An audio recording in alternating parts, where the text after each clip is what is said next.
girl, you are so pretty, pretty, pretty, pretty. Baby girl, you are so pretty, pretty, pretty, pretty. Feels like you just touching me, trick me, trick me, trick me. 'Cause baby girl, you are so easy, baby.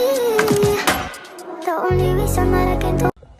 Pemberontakan DITI di wilayah Jawa Barat. Yang pertama ini kita akan menjelaskan latar belakang pemberontakan DITI di wilayah Jawa Barat.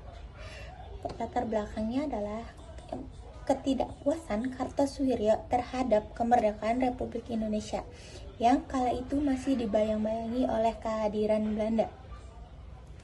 Kolonial Belanda ditakutkan akan datang lagi dan menguasai wilayah Indonesia. Perundingan Renville pada tanggal 7 Januari 1948 antara pihak Indonesia dan Belanda juga menimbulkan masalah baru.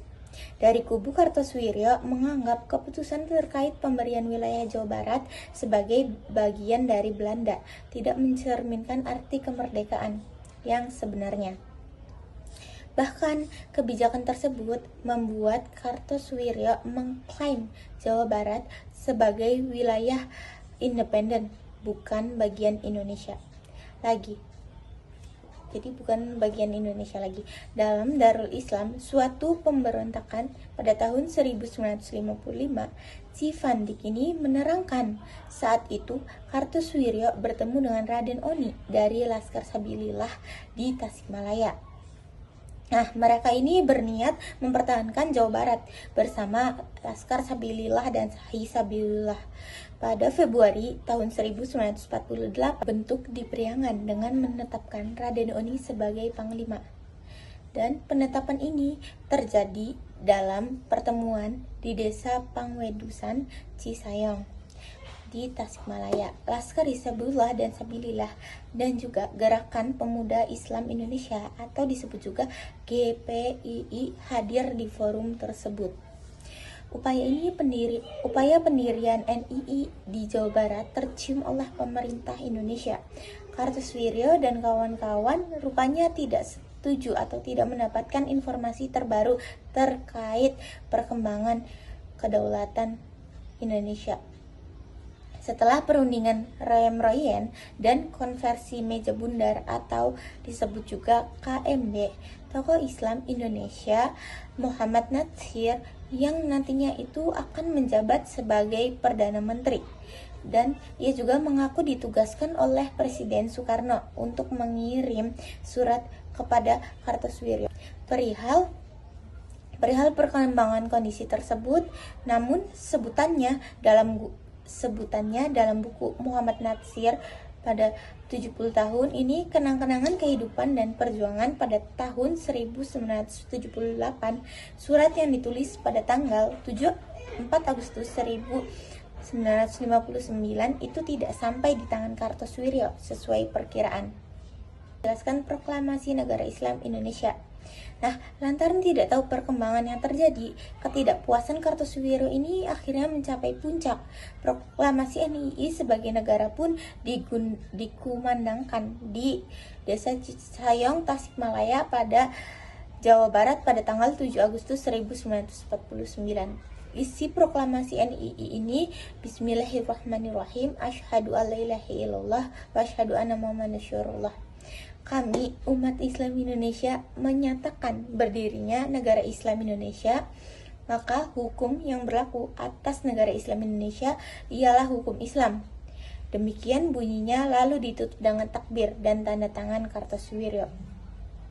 NII dalam maklumat pemerintahan No. 11 atau 7 menuliskan bahwa pada tanggal 17 Agustus 1949 atau Hari Kemerdekaan Indonesia, masa kehidupan bangsa Indonesia, Kartosoewirjo telah menetapkan langkahnya untuk mengklaim seluruh wilayah Indonesia sebagai kekuasaan NII.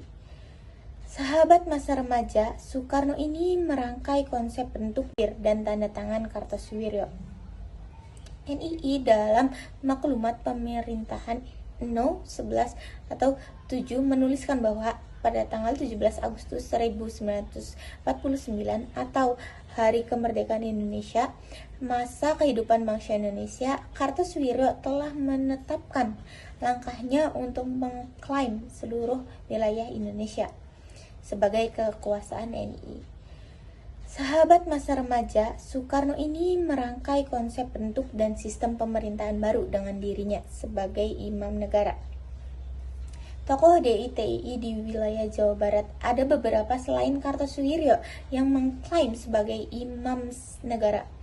Kesemuanya menjabat di NII yang baru diproklamasikan pada 7 Agustus 1949.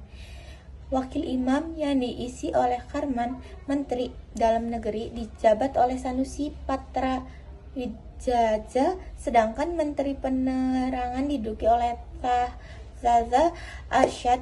Terakhir ada beberapa posisi menteri lagi, seperti Menteri Keuangan atau Udin Kartasasmita, Menteri Pertahanan Raden Oni, dan Menteri Kehakiman atau Ghazali Tusi. NII ini bertahan belasan tahun dengan cara gerilya di hutan-hutan di tanah Sunda untuk mempertahankan diri dari kejaran milik Republik Indonesia. Namun, gerakan NII ternyata juga meresahkan masyarakat, dan dikutip dari tulisannya Irfan Teguh yang berjudul Digorok Gerombongan Kesaksian Kekejaman DITI di Bandung, yang mengangkat kesaksian warga bernama Emeh.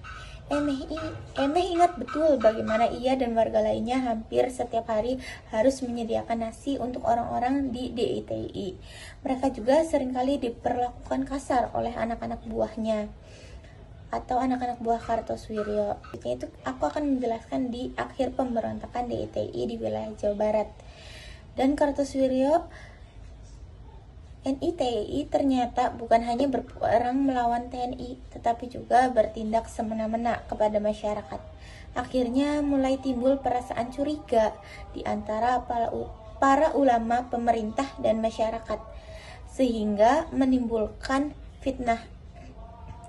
Dan juga menganggapi masalah ini, maka dibentuklah Badan Musyawarah Alim Ulama yang bertugas untuk memantau pergerakan DITI Kartosuwiryo. Yang hal itu dilakukan untuk membantu pemerintah Indonesia dalam upaya menyelesaikan pemberontakan DITI di wilayah Jawa Barat. Pada tanggal 4 Juni tahun 1962, upaya penyelesaian pemberontakan DITI di wilayah Jawa Barat dilakukan oleh militer Indonesia, yakni melalui Operasi Pagar Betis. Operasi tersebut berhasil menangkap para anggota DITI beserta jajaran peningginya. Mereka ditangkap termasuk sang imam atau Kartosuwiryo berdasarkan keputusan pengadilan Mahkamah Darurat Perang atau disebut juga Mahad per tanggal 16 Agustus 1962, Kartosuwiryo dijatuhi hukuman mati karena telah memberontak terhadap pemerintah Indonesia.